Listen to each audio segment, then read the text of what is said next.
এ জামানার মুসাদ্দিদ সাজ্জাদ আবুল আলা মাউদুদী রাহমাতুল্লাহ আলাইহি এত সুন্দর করে আয়াতটার ব্যাখ্যা লিখেছেন, আমি পড়লে আমার কাছে আশ্চর্য লাগে আয়াতটা।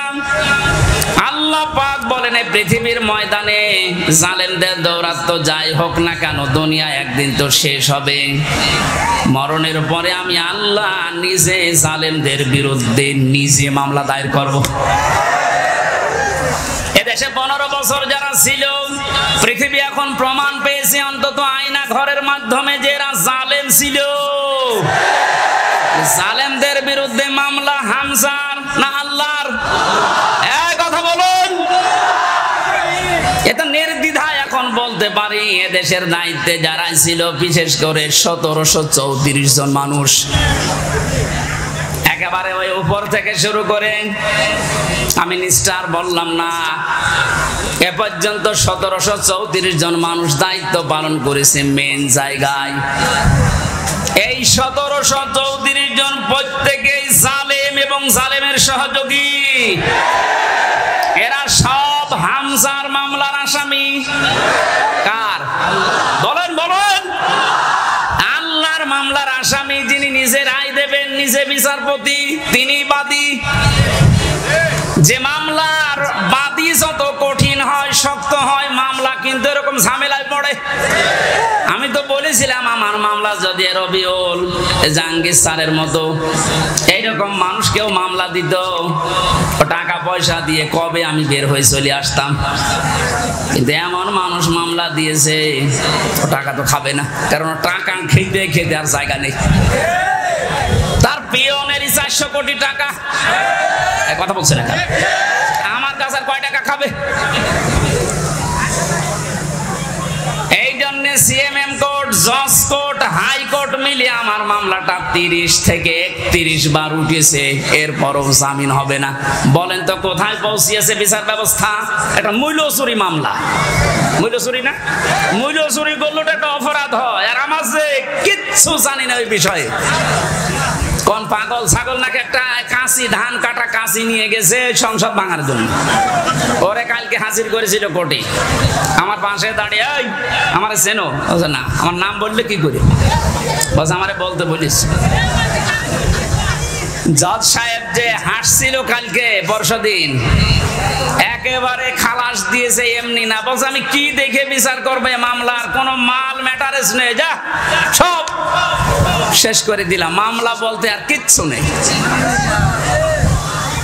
অথচ কয়েকদিন আগে সিঙ্গাপুর গিয়েছিলাম, এদেশের জালেম যারা ওই দেশে এখন আশ্রয় নিয়েছে, ওরা ওই দেশের মন্ত্রণালয়ের কাছে, পররাষ্ট্র মন্ত্রণালয়ে যারা দায়িত্বে আছে, ওদের কাছে নালিশ দিয়েছে হামজার নামে, যে ওর মামলা আছে বাংলাদেশে আর ওই এই দেশে আছে। কথা বললো কি করে? শয়তানি করার জায়গায় দেশে আর পাচ্ছে না, এখন বাইরে শয়তানি করছে। মামলা যেহেতু বর্ষদিন মিটে গেছে, ওইটা এখন আমি পররাষ্ট্র মন্ত্রণালয়ের মাধ্যমেও ইংলিশে ভার্সন করে আমি পাঠাচ্ছি। এবার নেন ঠেলা। যারা উল্টা নালিশ দিয়েছিলেন, দেখবে যে না এত বেকসুর খালাস পেয়েছে, আদালত একেবারে সব জেনে শুনে খালাস দিয়েছে, তো নির্ভেজাল মুক্ত, এর কোনো দোষ নেই। যারা এই দোষ দেওয়ার জন্য ওই দেশে নালিশ দিয়েছে, তারা এবার বিপদে পড়বে না? যে এই দেশে আর থাকতে পারেননি, পালিয়েছে, ওই দেশেও আর পারবে না, আবার আসবে, কুকুরের মতো পিটিয়ে মানুষ মেরে ফেলবে।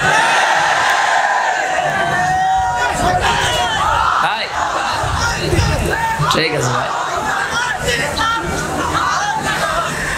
সাতক্ষীরাবাসী এই জন্য মাসলুমের দোয়া, বরদোয়া থেকে আমাদের বেঁচে থাকা দরকার।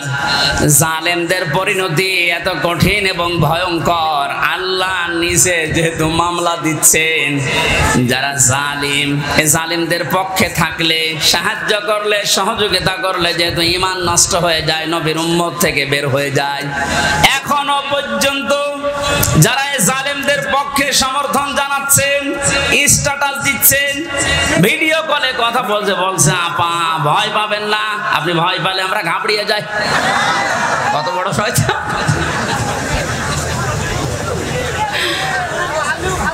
আমার তো মনে হয় ওর ভিডিওটা আমি দেখলাম, শয়তান তো আমি দেখিনি, যদি দেখতাম মনে হয় শয়তান ওরকমই হইতো। এখনো পর্যন্ত যদি জালেমের কেউ সাপোর্ট করেন, এখানে কেউ থাকেন, আপনি তাওবা করেন নাই তো আপনিও বেঈমান হয়ে মরবেন।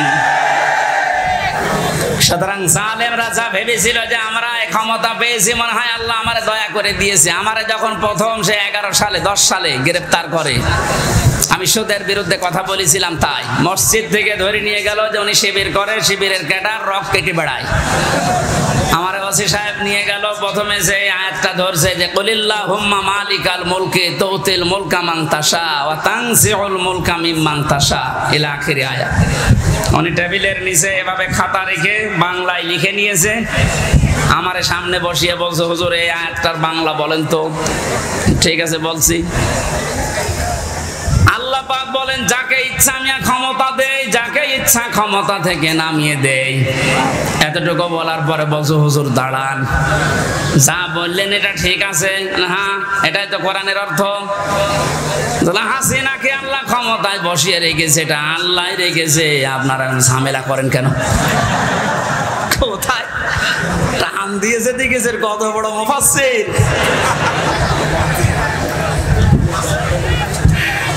সূরা আলে ইমরানের 178 নম্বর আয়াতটা গত কয়েকদিন আগে আমি তাফসীর সহ পড়তে গিয়ে দেখি ওই ওসির কথার পুরা উল্টা। আল্লাহ বলেন, কাফের জালেম এদেরকে আমি ক্ষমতার চেয়ারে বসিয়ে রাখি যেন ওদের পাপের মারতা পরিপূর্ণ হয়ে যায়। পাপ যখন একেবারে পরিপূর্ণ হয়ে যায়, তখন আর ভালো হওয়ার নিয়ত থাকলে ওরে আমি আর সুযোগ দেই না, যেমন ফেরাউনকে দেইনি। তখন আমি কি করি? ওদের জন্য যন্ত্রণাদায়ক এবং অপমানজনক একটা শাস্তির ব্যবস্থা করি। আমার মনে হচ্ছে পৃথিবীতে আল্লাহ যদি কিছু নাও দেখায়, ইনুর সাথে যা দেখালো আমার জীবন ধন্য হয়ে গেছে। এই শয়তান আমার এমপি থাকাকালীন কুষ্টিয়ায় ঢুকতে দিত না, তো শিবির করে ও ঢুকতে পারবে না। এই যে হানিফ, আমার চাচা, নিজের চাচা, আমার দাওয়াত দিয়েছে খাওয়ার জন্য, যদিও সে আওয়ামী লীগের চেয়ারম্যান। আমি খাবার খেতে গেছি, উপর থেকে ওরে কল দিয়েছে, হামসাকে কেন আনলেন? বলো আমার ভাইয়ের ছেলে ভাতিজা, ওরে ডাক দেবো না। বলে না, আওয়ামী লীগ করলে কোনো শিবির জামাতের লোককে বাড়িতে খাওয়ানো যাবে না। আপনি কোথায় পৌঁছিয়েছিলেন? আপনার এই কারণেই তো আল্লাহ এত নিচে নামিয়েছে। এখন কুষ্টিয়ার বর্তমান যে অবস্থা, কান খাড়া করে শোনেন খুলনার বিভাগের মানুষেরা, কুষ্টিয়া আমাদের শেষ জেলা, এই বিভাগের যা করেছে আমি যতটুকু দেখতে পাচ্ছি এখন কুষ্টিয়ায়, এই যে দুইজনের নাম বললাম, এরা যদি একা একা বের হতে চায়, মানুষ পিটিয়ে মেরে ফেলবে। পুলিশ নিয়ে বের হয়েছিল আদালতে, তাও মানুষ ডিম নিয়েছে, লাঠি দিয়েছে। আর একা একা থাকলে মানিকের মতো বিসি কেটে নেবে।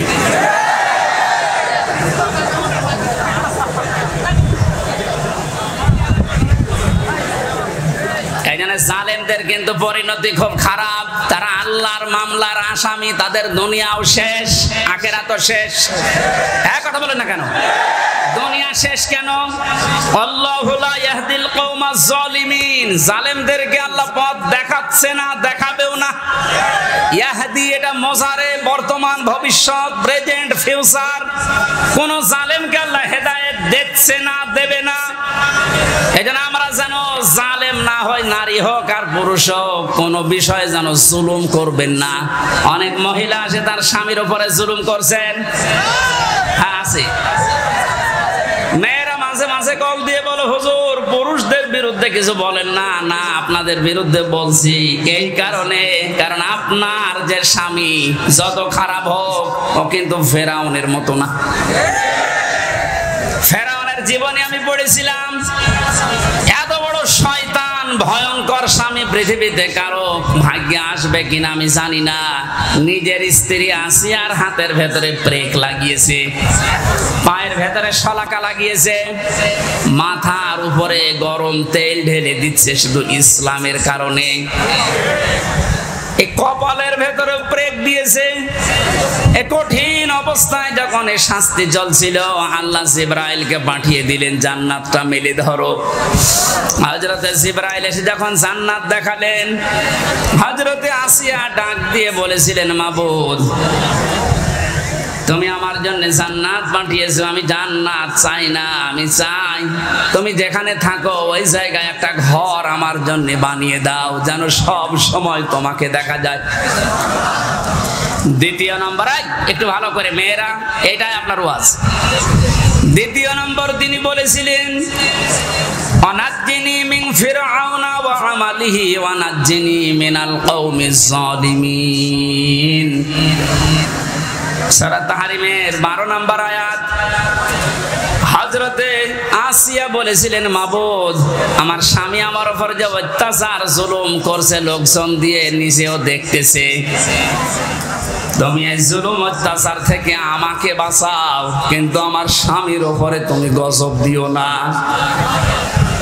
বাংলার মা বোনেরা, আমি আপনাদেরকে ভালোবাসি, কারণ যে 4টা কারণ না মানলে মেয়েরা জাহান্নামে যাবে, তার 3 নম্বরে এইটা।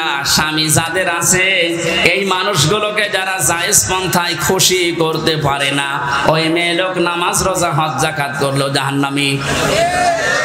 অনেকে এটা হয়তো বোঝেন না, বা বোঝার পরেও না জেনে না বুঝে ভুল করছেন। আপনাকে আমি থামার জন্য বলছি, এই পৃথিবীতে সবচাইতে বড় মেহমান আপনার জন্য আপনার স্বামী। আমি যে উদাহরণ দিলাম যে এই মহিলার মতো এত বড় ভয়ঙ্কর স্বামী দুনিয়ায় কারণে যশোর, খুলনা, বাগেরহাট, এ সাতক্ষীরা তো নেই। না না, এত বড় খারাপ স্বামী আছে কার? আছে মানে আপনি কি ওইরকম নাকি?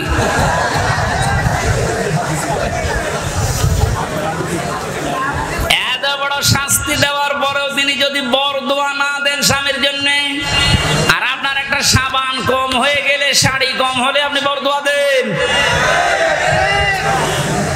স্বামীর বাড়িতে এসে যে কষ্ট স্বীকার করছেন, মনে করবেন আমার সাদগা দেওয়ার সওয়াব হচ্ছে প্রতিনিয়ত। এখানে যে সমস্ত মা বোনেরা স্বামীর বাড়িতে অত্যাচার, জুলুম, নির্যাতনের শিকার হয়ে আছেন, আপনার কিন্তু প্লাস পয়েন্ট, আপনি জান্নাতের দিকে এগিয়ে যাচ্ছেন। মাঝখান থেকে ফেরাউন মার্কা যদি আপনার ওই স্বামীটা হয়, ও জাহান্নামের দিকে এগিয়ে যাচ্ছে। বলেন নাউজুবিল্লাহ।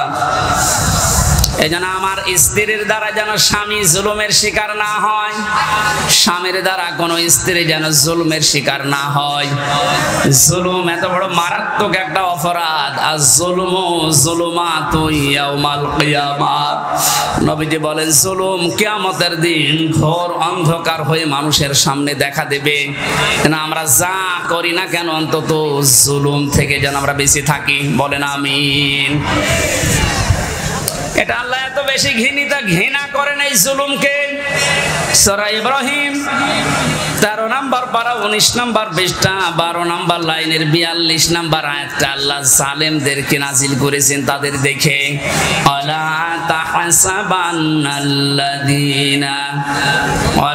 তাহসাবান্নাল্লাহা গাফিলান আম্মা ইয়ামালুজ জালিমুন।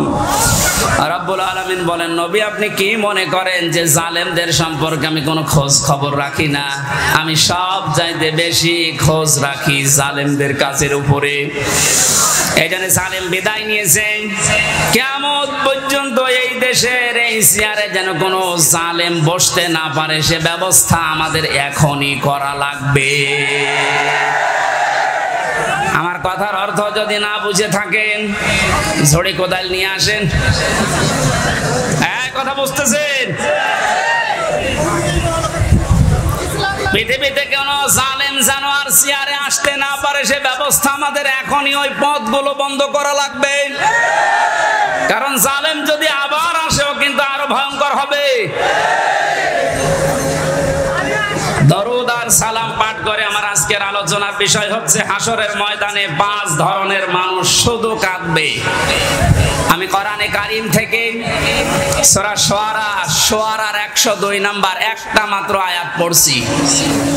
আল্লাহ রাব্বুল আলামিন এই আয়াতে আমাদেরকে আফসোসের কথা জানিয়েছেন। রাব্বুল আলামিন বলেন, ফালাউ আন্না লানা কাররাতান ফানাকুনা মিন মিনাল মুমিনিন। কিয়ামতের ওই কঠিন ময়দানে যখন বিচার আচার শুরু হবে, মানুষ বলবে আল্লাহ একটু সময় যদি আমাকে দিতে, যদি কিছু সময়ের জন্যও দুনিয়ায় যেতে পারতাম।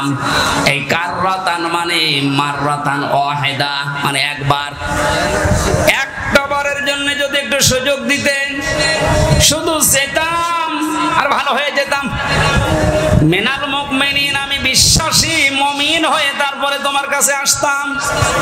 আল্লাহ পাক বলেন না, আজকের এই ময়দানে যত ধরনের যত শ্রেণীর মানুষ এই ময়দানে বসে আছে, দাঁড়িয়ে আছে বিচারের জন্য, 5 প্রকার মানুষের ভেতরে শুধু কাঁদতেই থাকবে, কাঁদতেই থাকবে।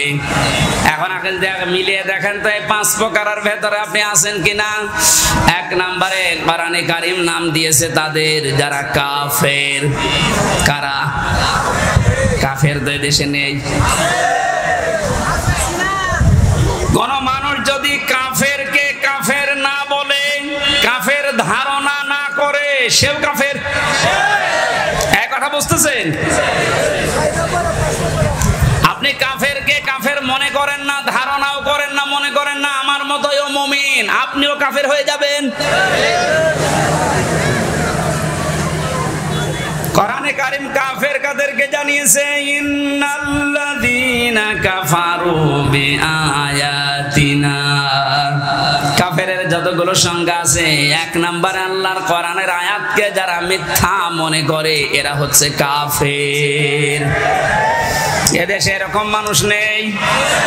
আরো জোরে বলেন। আজকে 4 তারিখ, 1 মাস আগে মাত্র এতগুলো মানুষ এক জায়গায় কোরআনের কথা শুনবে। 96% মুসলমানের দেশে 14 জায়গায় পারমিশন নেওয়ার পরেও অনুমতি মিলত না। কথা বলেন না কেন? আমির হামজা কুষ্টিয়া থেকে আসবে ওর বাবার কথা বলার জন্য, ওর দাদার কথা বলার জন্য। আপনিও জানতেন যে ও কোরআনের তাফসীর করে, ও তাফসীর করার জন্য আসবে। এই যে জানা শোনার পরে শুধু আন্দাজে একটা এক লাগিয়ে যে জামাত ইসলাম করে, ও শিবির করে, এই ধোয়া তুলে আপনি বন্ধ করে দিতেন, আপনি কাফের। কারণ এই কাজটা করে দুনিয়ায় কাফেরেরা। এই কাজটা যে কাফেররা করে আমি বানালাম। বলেন বলেন। সূরা হামিম সেজদা 26 নম্বর আয়াত, ওয়াকালাল্লাযীনা কাফারু লা তাসমাউ লিহাদাল কুরআন আলগাউ ফীহি লাআল্লাকুম তাগলিবুন। রব্বুল আলামিন বলেন, কাফেররা সিদ্ধান্ত নিয়েছিল 1500 বছর আগে, সব চলতে দাও দুনিয়াতে, কোরআন যেন না চলে। 15 বছর এইটা সিদ্ধান্ত চলছিল যে সব চলতে দাও, 12 মাসে 13 পূজা না 14 পূজা হোক, অসুবিধা নেই। কোন অনুষ্ঠানে বাধা দিয়েছেন আপনি বলেন? না, শুধু একটা অনুষ্ঠানে বাধা ছিল, কোরআনের। বলেন বলেন। এ কাজ কাদের? কাফেরদের। কাদের? সুতরাং 15 বছরে যারা আলেমদের কাছ থেকে মাইক কেড়ে নিয়েছেন, আপনি কাফের। আপনার জন্য জানাজার দরকার নেই, কবরে দেওয়ার দরকার নেই। আপনি এমনিতেও জাহান্নামে যাবেন, অমনিতেও জাহান্নামে যাবেন, আপনাকে পুড়িয়ে ফেলা দরকার। কথাটা একটু কড়া হয়ে গেল নাকি? কিচ্ছু করা হয়নি। এই 15 বছর বহু জ্বালাতন করেছেন। বাংলাদেশের 64 জেলার প্রায় 36টার উপরে জেলায় আমাকে কোরআনের কথা বলতে দেয়নি। তার ভেতরে সাতক্ষীরা একটা। এক কথা বলেন না কেন? বহুবার এসে এসে সেই কুষ্টিয়া থেকে এখান থেকে আবার ফেরত দিয়েছে রাত 10টায়, 9টায়, 11টায়। যান, হবে না। কেন? কোনো দোষ নেই। কোরআনের কথা বলতে যারা বাধা দেয়, আল্লাহ বললেন এরা কাফের, আর আপনি কাফের মনে করেন না, আপনিও কাফের। আর কিয়ামতে সবচাইতে বেশি কাঁদবে কারা? এরকম কাফের যদি সাতক্ষীরায় থাকেন, মুসলমান হন। আমি পরশুদিন একটা মুসলমান বানিয়েছি গাইবান্ধায়। না, ও আসলে হিন্দু। যারা বাধা দেয় কোরআনে, এরা হিন্দুর চাইতেও খারাপ। ডক্টর মোহাম্মদ ইউনূস লোকটাকে যাই মনে করেন, অনেকে লাফাচ্ছে যে ওর কি, আপনি কি বোঝেন, ওর খুঁটি কোন জায়গায় বাঁধা, ওর পেছনে কোন দেওয়াল আছে আপনি টের পাচ্ছেন? বিভিন্ন ইস্যু তৈরি করে মাঠে ময়দানে নামেন আর বাড়ি ঘেরাও করবো, বাড়ি ঘেরাও করবো। আরে ভাই ইউনূস কি আপনি এখনো টের পাননি? আমার এই যে মোবাইলটা কালকে আদালত দিয়েছে 3 বছর পরে, এ মোবাইলে যদি কল আসে সর্বোচ্চ তারেক জিয়ার পিএস অপু ভাই থেকে কল আসবে, এর চাইতে উপর থেকে আর আসবে না। উনি আমার সাথে 3 বছর জেলে ছিল, একটা পরিচয় আছে। তারেক জিয়ার পিএস অপু, নাম শোনেননি? উনি হয়তো কল দিতে পারে, খুব ভালোবাসে আমারে। আর ডাক্তার ইউনূসের মোবাইলে কল আসে একেবারে বারাক ওবামা, জো বাইডেন থেকে, শি জিনপিং থেকে। আপনি টের পান? আন্দাজে লাফান। আনসারের নাম নিয়ে লাভ দিয়েছিলেন, পিটিয়ে মানুষ ঘরে ঢুকিয়েছে। ওদের যে চরিত্র দেখবেন কিছুদিন পরে এই রাজবাড়ি গোয়ালন্দ ঘাটের এই বেশ্যাদের কেউ রাস্তায় নামাবে। ওরা এটাই চালাচ্ছে এখন, কিচ্ছু ছিড়তে পারবেন না। এই লোকটার পেছনে যাই থাক, যে খুঁটি আছে ও খুঁটি নড়ানোর জন্য ভারত, চীন, রাশিয়া এদের দ্বারা সম্ভব না। তামাম দুনিয়াও যদি এখন একদিকে হয়ে যায়, ওরা একদিকে থাকলে তাও পারা সম্ভব না। বাস্তবতা ওইটাই বলে। মানে ক্ষমতা নেওয়ার পর দিন থেকে ঘোষণা দিয়েছে এদেশে অন্যান্য ধর্মীয় অনুষ্ঠান যেভাবে চলে, পূজা পার্বণ কোনো অনুমতি লাগে না। আল্লাহর কোরআনের অনুষ্ঠানে এদেশে কোনো অনুমতির প্রয়োজন আর কোনো দিন হওয়ার দরকার নেই।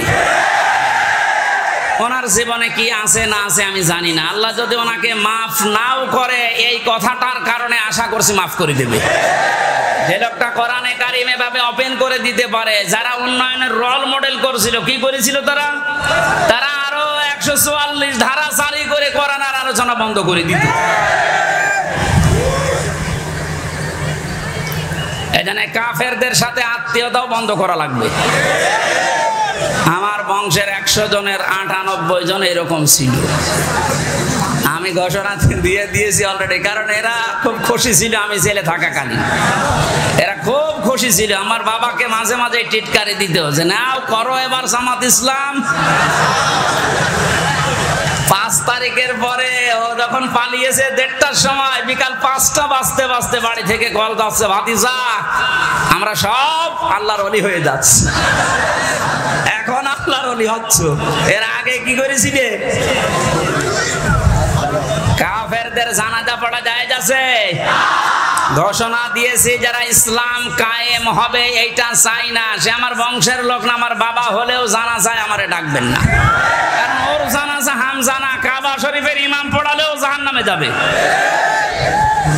মানে কাফের যারা, এক কথাই বলছি, ইসলামের কোন বিধানকে জানার পরে যারা গোপন করে রাখে, এরাও এক প্রকার ডিজিটাল কাফের। আর এই বাংলাদেশে এটা সবচাইতে বেশি। এক কথা বলছে না কেন? 2 নম্বরে মুশরিক, এটা কঠিন শব্দ। কোরআনে কারীম জানিয়েছে ওয়াল্লাযী আরসালা রাসূলাহু বিল হুদা ওয়া দীনিল হক লিইয়ুযহিরাহু আলাদ-দীনি কুল্লিহি ওয়ালাউ কারিহাল মুশরিকুন। তিনি সে আল্লাহ যিনি তার রাসূলকে দ্বীনে হক দিয়ে, সত্যের বিধান দিয়ে দুনিয়ায় পাঠিয়েছেন। যত নিয়ম নীতি, যত ধর্ম তন্ত্র মন্ত্র আছে সব যেন পেছনে ফেলে দিয়ে আল্লাহর দ্বীনকে তিনি দাঁড় করায়। এসাহার মানে বিজয় করা, এসাহার মানে প্রকাশ করা। তাহলে রাসূলের দায়িত্ব ছিল দুনিয়ার সব ধর্ম, সব নিয়ম নীতি তন্ত্র মন্ত্রের উপরে আল্লাহর কোরআন, আল্লাহর ইসলামকে তিনি বিজয় করবেন। আরো আসতে বলেন। এই কাজ করতে গেলে সবচাইতে বেশি নারাজ হবে, মন খারাপ হবে মুশরিকদের। এটা যে বাস্তব, এই 15 বছর দেখেছেন। ওরা শেষ পর্যন্ত না পেরে কোরআন যেন দেশে কায়েম না হয়, এজন্য নিষিদ্ধ করেছিল 1 তারিখে। আল্লাহ পুরা উল্টিয়ে 4 তারিখ আসতে আসতে পুরা পাল্টিয়ে দিয়েছে। বাংলাদেশে